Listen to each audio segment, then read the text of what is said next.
Hektakya. The past.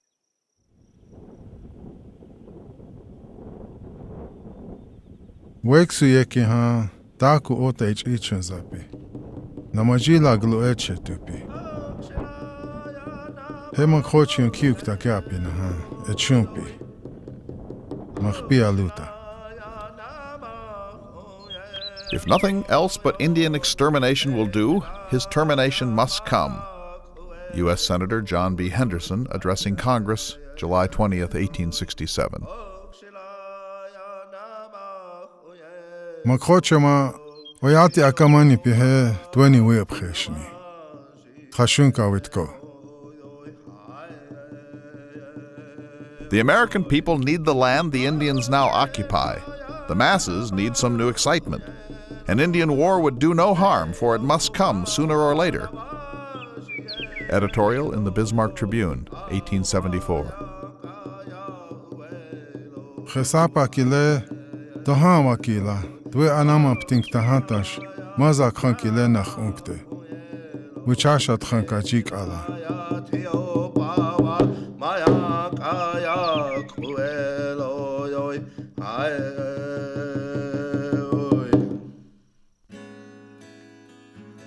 In 1868, after numerous defeats at the hands of Red Cloud, the U.S. government signed the Treaty of Fort Laramie, giving the Lakota people permanent control of the Great Sioux Nation.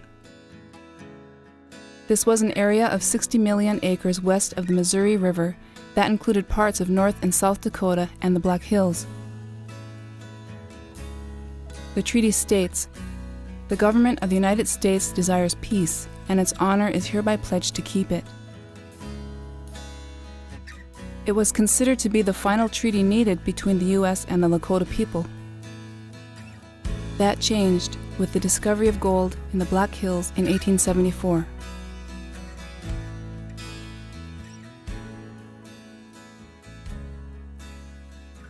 In 1887, the Dawes, or General Allotment Act, was passed in an attempt to turn Indians into individual landowners and civilize them. Our young people need to understand that the General Allotment Act was probably the biggest land rip-off scheme.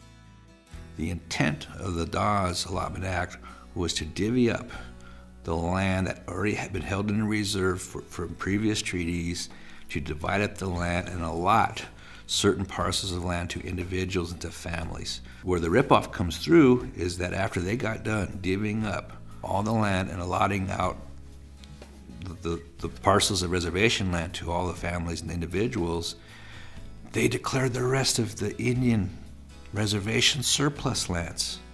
And that's where the ripoff comes in. They declare them surplus and said, all right, we've taken care of the Indians, now we will open up the surplus lands for everyone else. There were still a lot of non-Indians that were coming into the area, and they wanted that land also, so they would do anything they could to have the Indians sell it, and we were poor. We didn't have any money. The buffalo at this time were wiped out, and we were really in a transition as a people, just trying to survive day by day. So the government said we have to put it in trust, so that's what they did. They called it a trust, and what it meant was, it's kind of like how your parents treat you, I'm gonna make the decisions that are best for you, and whether you like it or not, and when you want to do something, you have to ask permission from me.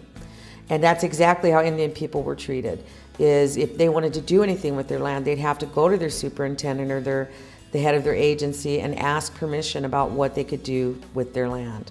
And that continues today, still, it's still like that. Understand, the idea of land ownership is alien to our people. That, that's Mother Earth, that's Grandmother Earth. So how can you cut up Grandma and say this is your piece and this is your piece and that's your piece? A lot of young people, if they would only realize the importance of Mother Earth and what, we don't own it. We're here to take care of her. But through various acts of Congress, and they diminished us, put us on these reservations, and we as a tribe have to develop these things for our young people. It's a moral issue, that the federal government took all of the land in the United States away from the Indians through treaty, through conquest, whatever it happened to be. The Indians were the first people here. They should have their land, and it should be guaranteed to them, just like the treaty says, that we're going to help you keep this land. The reality is that this country has not always done right by its own native people. So why should we think that they're going to be fair and just to others?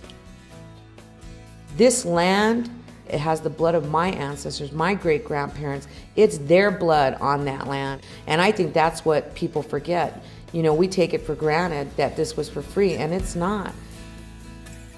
We can be mad about it and we can feel victimized by it, or we can learn about it to ensure that it doesn't continue to happen.